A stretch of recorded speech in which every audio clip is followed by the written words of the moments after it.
Okay. I would like some more good morning. Ma'am. Good morning, ma'am. Why such dead good mornings come on? So, Good morning, ma'am. morning. Any more morning? Good morning, ma'am. Morning. Can you see the topic? Good morning, ma'am. Morning. It's still going on. Non-communicable diseases. Okay. So today I'm going to speak on a very important topic, obesity. In this, what you get is most of the times you get a short note on indices of obesity or the effects of obesity. These are the two short notes you're likely to get. But then again, it's unpredictable. Okay. So let me ask you one thing. Are you people able to record my class?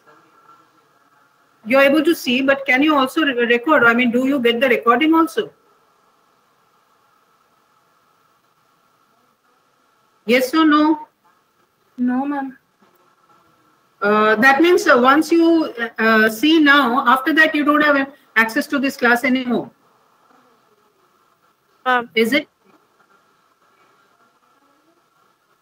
So this is like just you will see. Is that so? Yes, ma'am.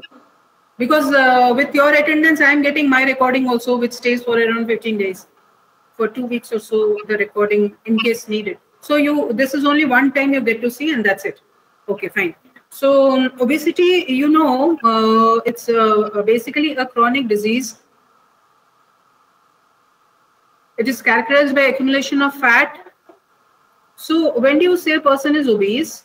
When it is body weight is exceeded by 20%. Now, the medical condition with obesity, it is as such, obesity might not cause so many problems as the comorbidities and mortality. Can this slide get shifted a little bit to this side? Because I think half of it is going off. Or maybe this I will remove only. Yeah, that's better. Let it be. Okay.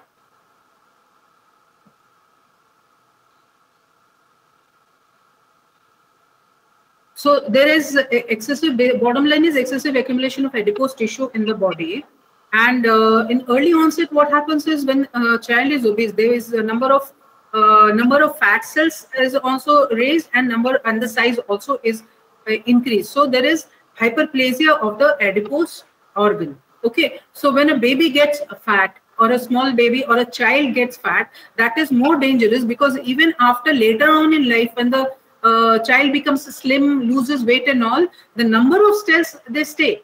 Okay, so two things are there. One is that number of cells, number of fat cells increase. Secondly, the size also increases. Both the things are there. Now, when childhood obesity is increased with both of them, that is number of increase in the number as well as size. Whereas older age group people, when they put on weight, the size of these fat cells, they increase.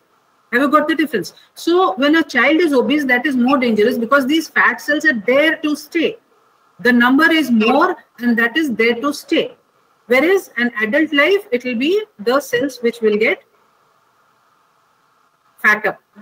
So in late onset, there is predominantly increase in packing of fat cells with triglycerides, what I just explained to you. So there are two kinds of obesity. We say apple type and pear type. Apple type is basically central or abdominal obesity. Android variety, which we say, android is what? Male pattern. So there will be an increased waist-hip ratio, and it is associated with higher morbidity risk. Okay, so in apple, you see what it looks like, and it is more in females. See, we are saying android, apple, so A. All right, got it? So apple type going with android, more in males. So this is the android obesity. It looks like an apple. That is, the top is heavy and the bottom is thinner. Can you see that? Okay. Now, another pear variety or gynoid variety. This is the typical female distribution of fat. This is associated with lesser health risks. So this is the pear shape, in the sense that fat is getting deposited more at the bottom rather than at the top, like a pear. So incidence of obesity increases with age till about 60 years. The vulnerability is maximum around middle ages, around 40 years of age, because of hormonal changes. By then, people get affluent. There is a good amount of money, and they can have more of what they feel like eating. They can have that, and there is more of sedentary life at this age. So around middle age or after crossing 40, obesity tends to increase. Now in females, females are more likely to be obese as compared to males. That is because of inherent hormonal differences. What causes obesity? Genetic predisposition is there, disruption in energy balance, environmental and social factors. This is in a nutshell. So genetic predisposition is ethnicity. There is obesity there is a unexplained variation in prevalence of obesity from different ethnic groups. Then this is again related to genes. Now education level is seen that people with higher education level are likely to be more obese rather than who are less educated. Now this is a paradox, we say educated people are likely to be more obese. Now what we see is the worker class people, you see the maids and all who work in people's houses. They are doing hard work since morning. They're sweeping houses, they're washing clothes, they're doing bartan and all. They're walking all this time. Maybe they'll be sitting for some time, but they are quite obese. You don't find them very slim. Why is that? There is something called hunger genes, So because of that, this thing is there, that in their genetic makeup itself, or in their mind, deep in the subconscious mind, they have that I might not get the next meal, I might not get enough food for next few days or something like that. So whatever food is there, they tend to overeat one thing, subconscious level. Secondly, the body also tends to hoard the calories, because body also somewhere programming is there. These hunger genes are there. So somewhere there is the programming in the body that we might not get, because this has been coming from people coming from in generations in impoverished states. So there somewhere in the genes it comes up. So when they get access to food, the body also retains a lot of calories, a lot of fat in the form of fat, obviously, and also they tend to overeat whenever they get the chance. That is somewhere the greed is also there, which is a subconscious level. It is not that they're consciously doing that, but they tend to do that. So there is a paradox here, education levels and uneducated, the worker class people. Then there's those who are like married are likely to be more obese as compared to, you might also have seen your seniors or few years seniors and all. The moment they get married and all, suddenly they start looking quite chubby and all. So it is there are multiple causes again, but then it has been seen that those who are married, those who are unmarried, they tend to maintain themselves cautiously or in whatever.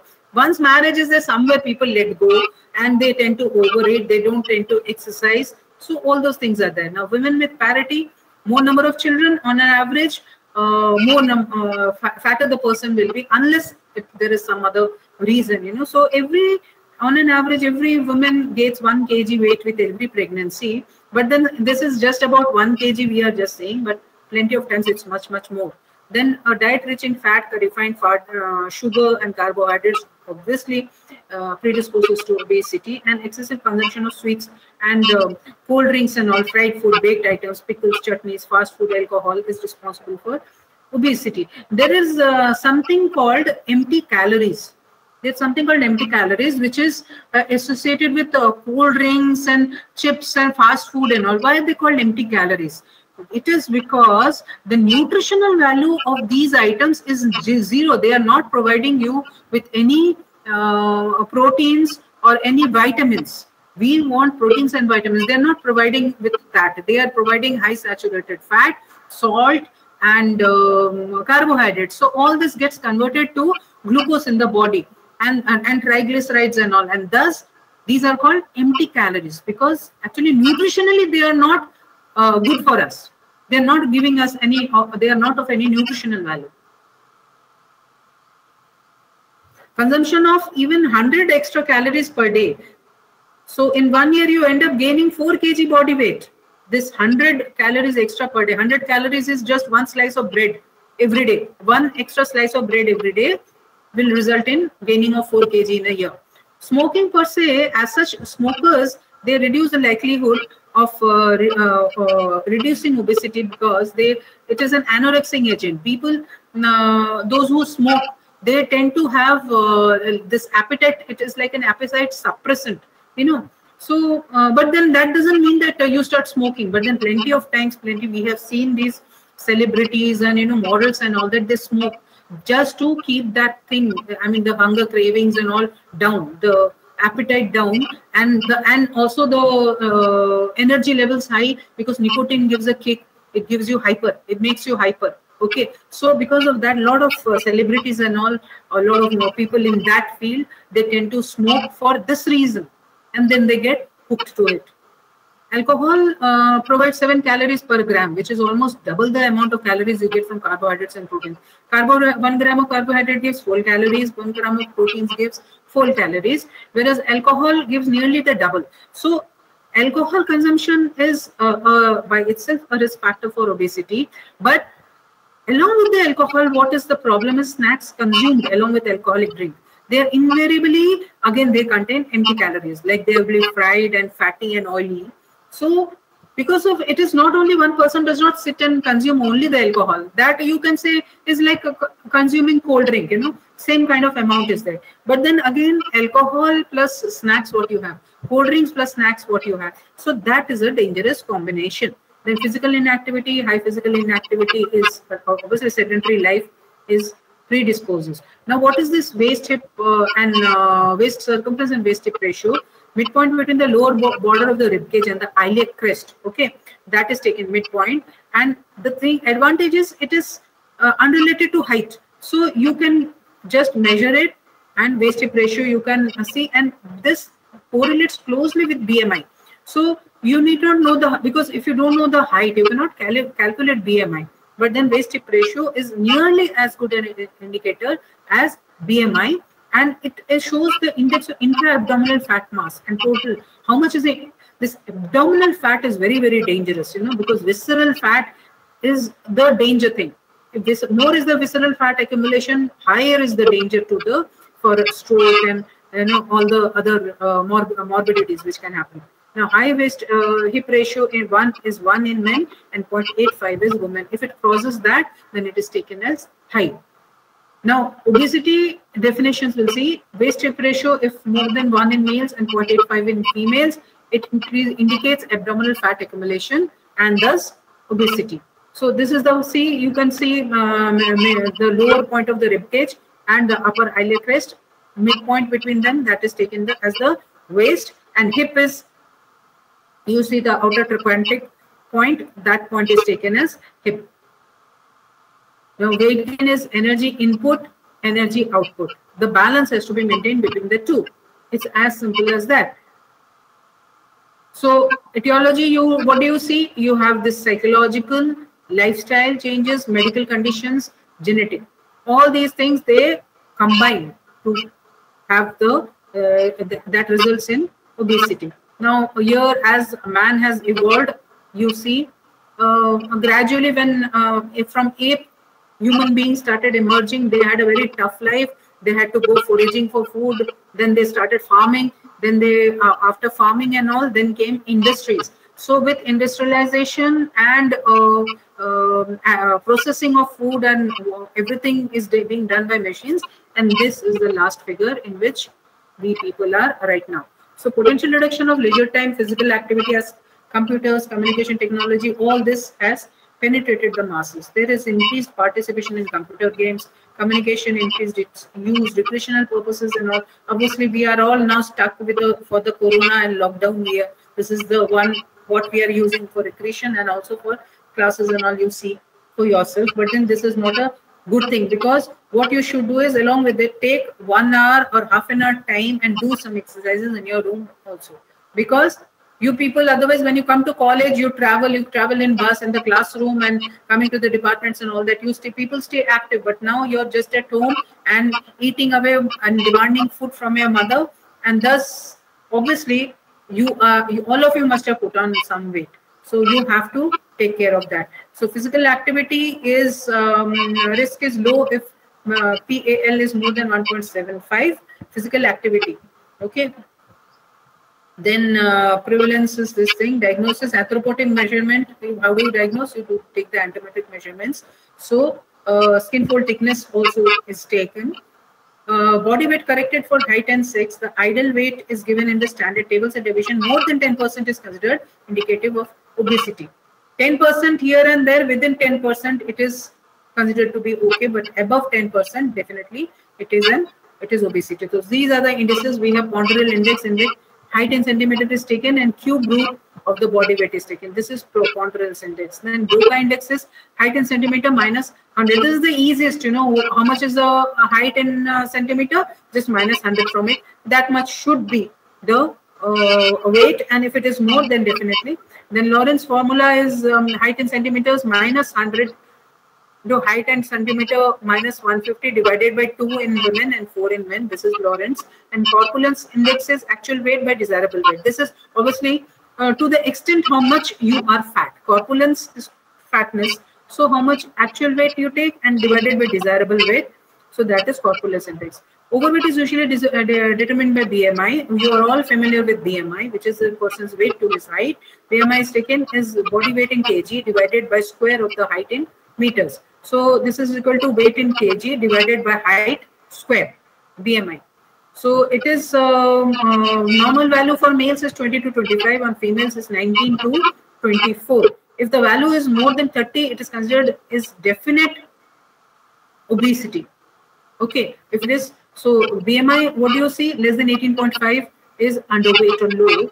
19 onwards is normal for females and 20 onwards is normal for males. Then 18.5 to 24.9 is healthy or normal weight. 25 to 30, that is 29.9.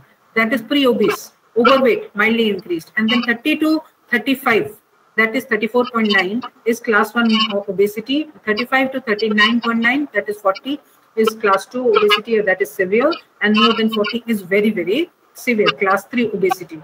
Skin fold thickness you can take. Skin fold is relatively simple and more direct. Now, skin fold measurement you also do in anthropometric measurements for knowing the nutrition status in children also. In adults also you can take. So a single measurement of triceps skin fold posteriorly at the mid-humeral level has been used as the standard, whereas in children it is taken at 3 places. Here you take at only 1 place, that is triceps. At the back, at the mid-humeral level, it is taken, and greater than 15 millimeter in male and 25 millimeter in female is taken as indicative of excess adipose tissue. This is indicator of subcutaneous fat. Now, what are the consequences? Obviously, everything, like again, it's a web of causation, and all the diseases we have studied so far, obesity has always been a constant risk factor. So we talked about stroke, cardiovascular, then episodes, then diabetes, then respiratory, heart disease, gallbladder. All these got non-communicable disease we have talked about so far. All of them had obesity as one of the risk factors. Then we come to gallbladder disease.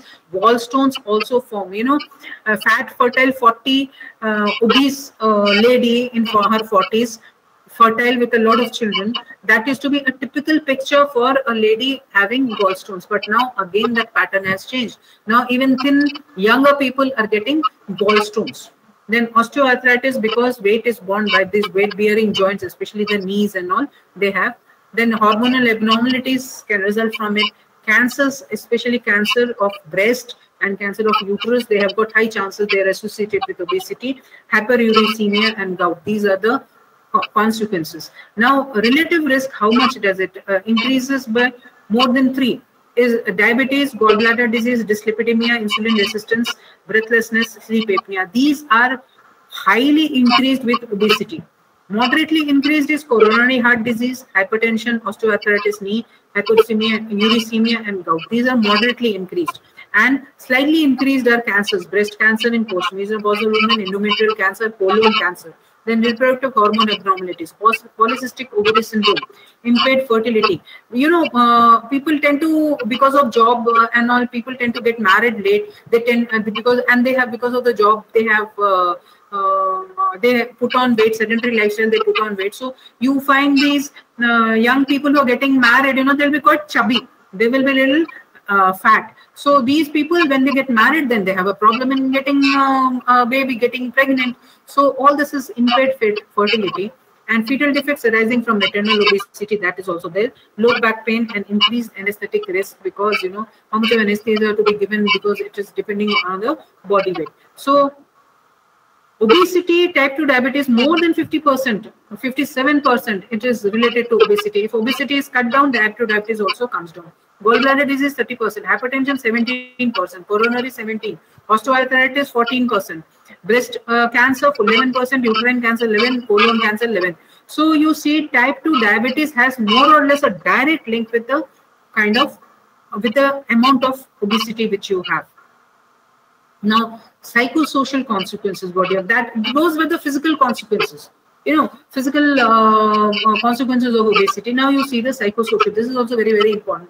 A fat person will have a very low self-esteem and would not like to go out, and will be more, working with computers and this thing and making excuses for not going out.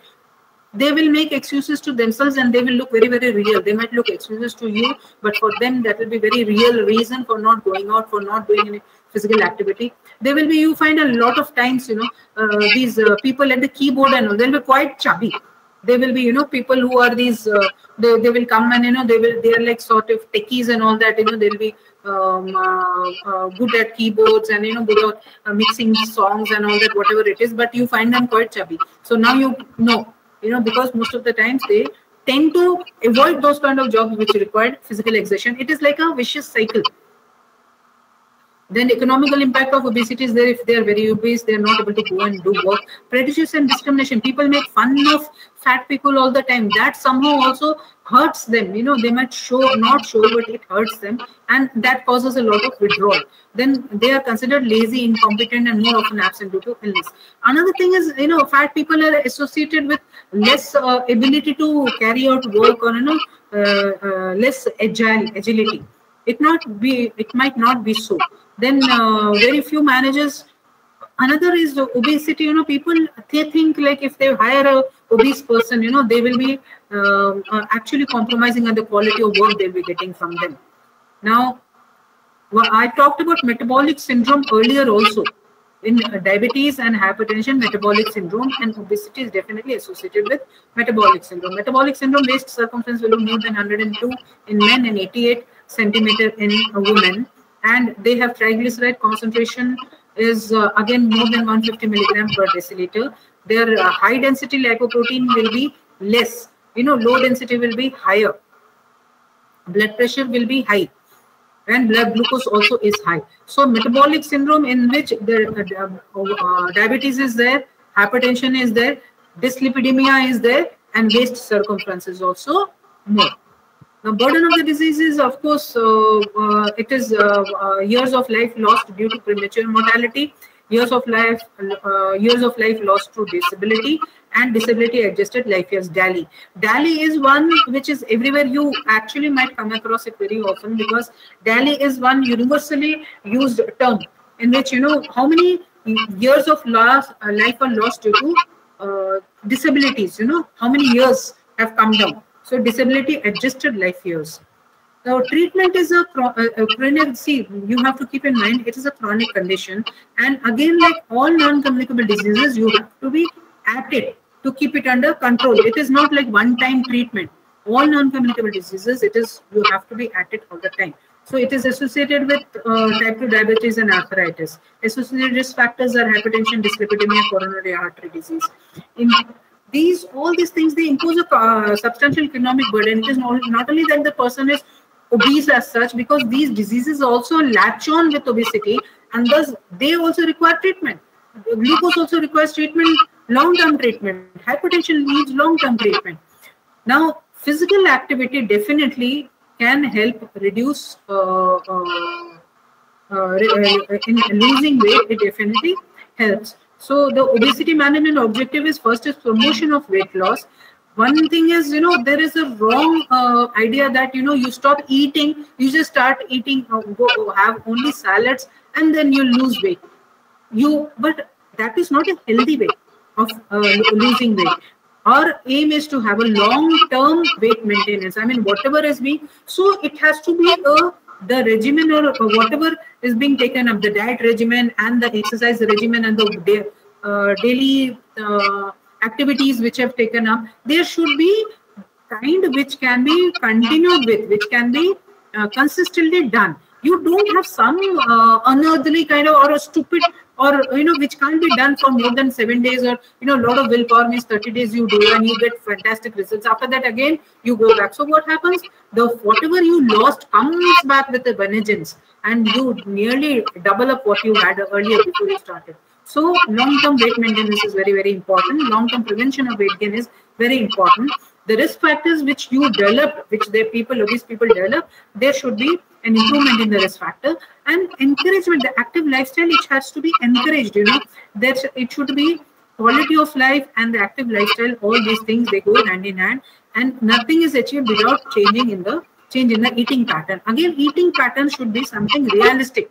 It should not be like boiled and only salads and all that, because how long can one continue like that? So it should be a realistic kind of palette which is there, or a diet pattern which you draw for the patient.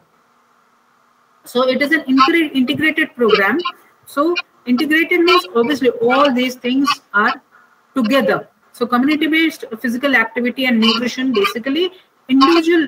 So here again, for obesity, there is the primary prevention, secondary and tertiary. Primary prevention is before one is the risk factors are there, before the setting you do some action. So this is at the community level, and again some parents who are obese, their children should be more conscious so that they tend to inherit the genes and the lifestyle and the mentality. So that is, they have to. So these are the high-risk groups. So these are the high-risk groups and the general population. So individual behavior change and all. Environmental change, there should be more of, see, I want to walk in the morning, but I'm not able to. When I go out on the road, I find all these stray dogs, running around, then the vehicles passing by. I mean, I don't have a safe place to walk. So sidewalks, parks, they should be there. So walking in the mall also. Malls, people walk, I mean, you have to walk and see around, but then it should be, if you want to have a daily walk routine, you have the environment also should be friendly for it, isn't it? You just can't go on risk your life with stray dogs and vehicles zooming past you. There should be policy change in all these corporate sectors and all. They have gyms for them. They have this gyms and all where they can go and they can work out and all. But how many people are actually going and utilizing it? So spectrum is modest weight loss. If one should not, it should be not a rapid one. It should be a gradual one with maintenance, weight maintenance, prevention of regain. One should not, again, gaining back. And then the obesity-related comorbidities which obese people land up with, those also have to be managed. So weight loss of more than 5% in obese with comorbid type 2 or hypertension and dyslipidemia, even if they result in 5% of the body weight also they lose. There is improved glycemic control. Diabetics especially, they benefit like anything from it. The blood pressure comes down, the lipid profile improves, 20% reduction in premature mortality in overweight women and obesity-related health conditions. So obesity is long-term is again same things. I'm repeating myself. The dietary management, lifestyle modification, physical activity, drug therapy, and surgery is the last resort. Surgery is the last resort. Drug therapy is second last. First three are the most important ones. If the wake-up call comes now, it is much better. Younger age, if wake-up call comes, it is good. Now, another thing is about the gyms and the body image. A lot of people they are seeing all these stars and all. They have this bulked up muscles and all. So a lot of youngsters, they tend to go for it, and they are taking unhealthy approach to it. In the sense, they will take anabolic steroids and or some these mass or something, those boxes which come, which they will just this. But any processed food, you should always keep that in mind. Any processed food is bad. If you want high protein diet, go for a natural way. of taking more amount of proteins rather than going for these powders and those mixes and all, because any processing, you don't know what is involved. What is the process involved? What are the chemicals involved? They will have serious side effects. Then steroids also, they give you a high, but lot of people, they have died on their treadmill. Very healthy fellows in 20s and all that. Why? Because of the anabolic steroids which they have been taking.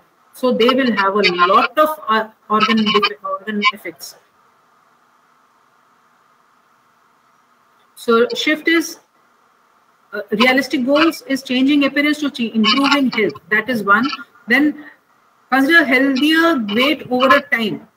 Weight, how much weight you should keep a target, like, okay, I will lose half a kg in a month. It should not be like, oh, I'm going to lose 3 kg in a month or 4 kg in a month and then start feeling great about it. No, that is not a good thing. So sustained moderate weight loss should be there.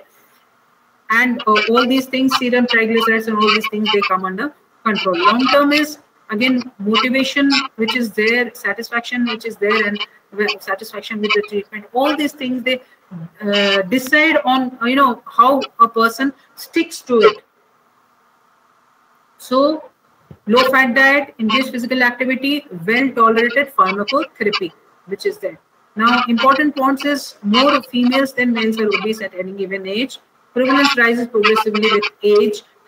And family history of obesity is very, very important. When parents are fat, then obviously that child is likely. Another thing is, why are the parents fat? Because of the one is genes and one is the eating pattern. So what eating pattern they have, they will pass it on to their small children also. And children, obviously, they will like those kind of food only. By the time they become conscious, they come into their teenage, and they are made fun of. They look around and all, and they see all the material which is available everywhere online and books and everything. They become conscious.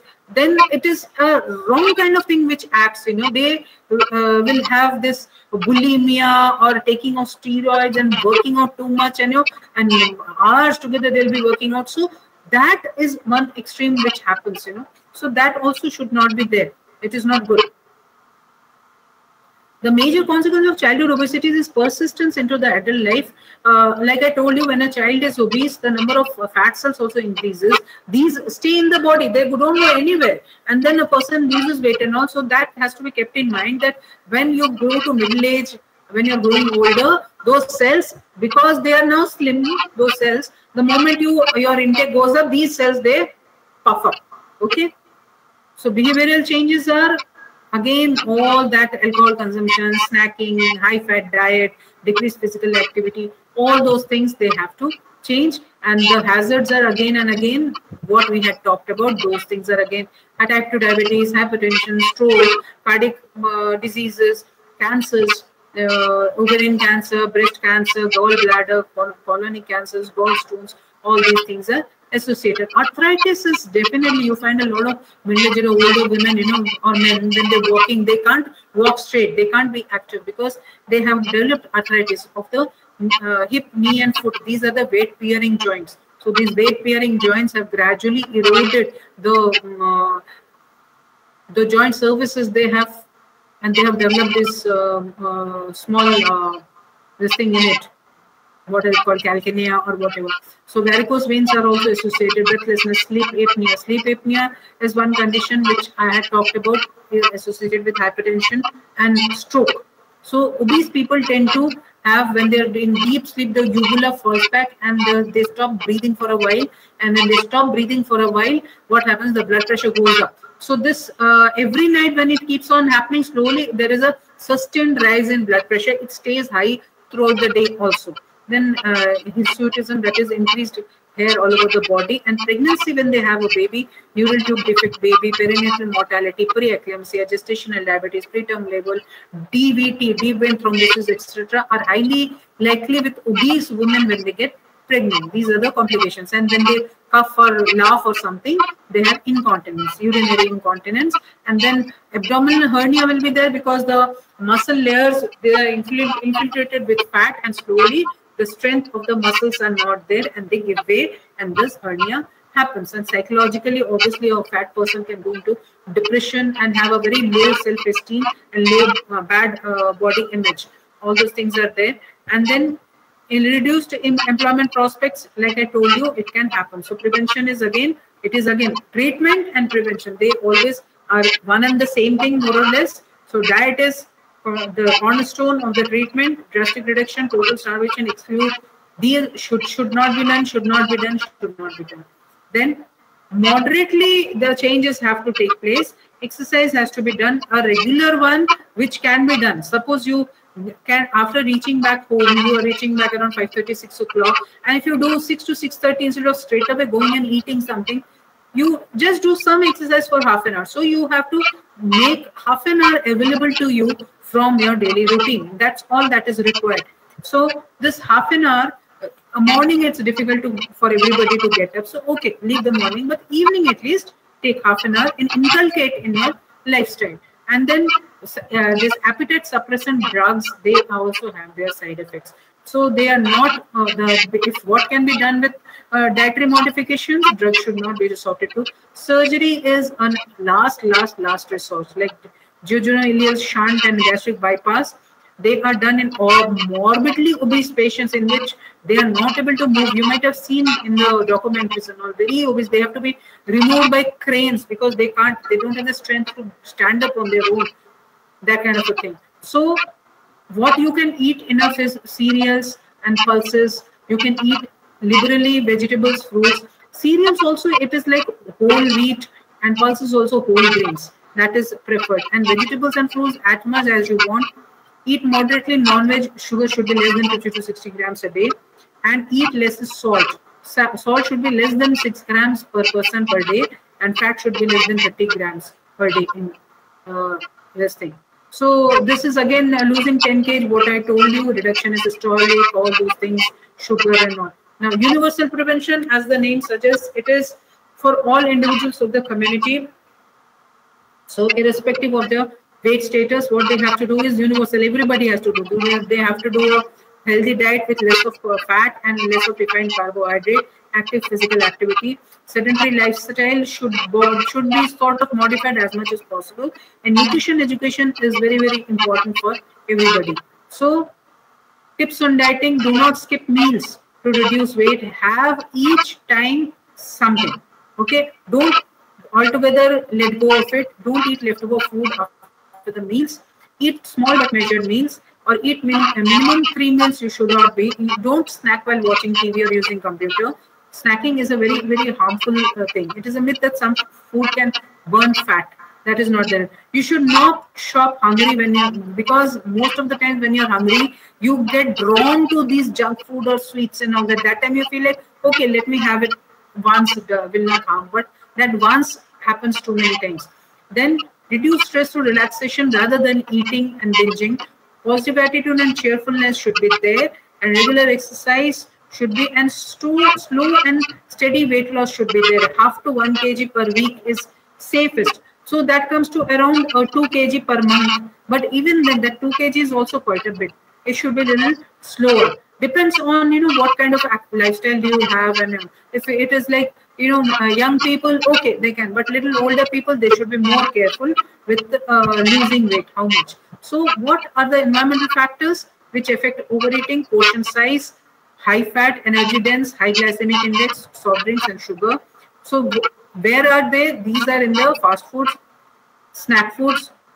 Also, low calcium will be there. Now, low cost, and they are obviously very, very tasty. Everybody would like to have a KFC, that chicken bucket, and McDonald's, because they are very tasty. The thing is, but you have to keep it in mind. Once in a while in a party and all, it's okay, but regularly eating that for your meal, for your breakfast, for your snack is not good. So what are the environmental factors? Most of the occupations, jobs, and you think that you are doing household activities and that is good enough. It is not. So all these things you have to keep in mind when you're talking about obesity.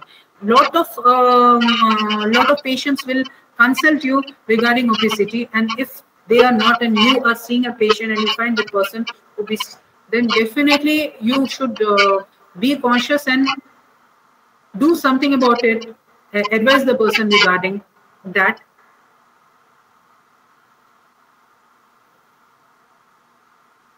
Okay, now any questions? Anybody wants to know anything? I think you people can talk. I can't hear anything. Yeah, you can put on your microphone and talk now. You have any questions, anything you want to know, ask? Okay, so let's have some thank you so that I know the class is over. And I will close it then. Yes, who are the people here in the class? I can see 121 numbers out here. Yes, ma'am. Thank you, ma'am. Thank you, ma'am. Thank Yeah, you, I ma'am. only people have Thank you, listening ma'am.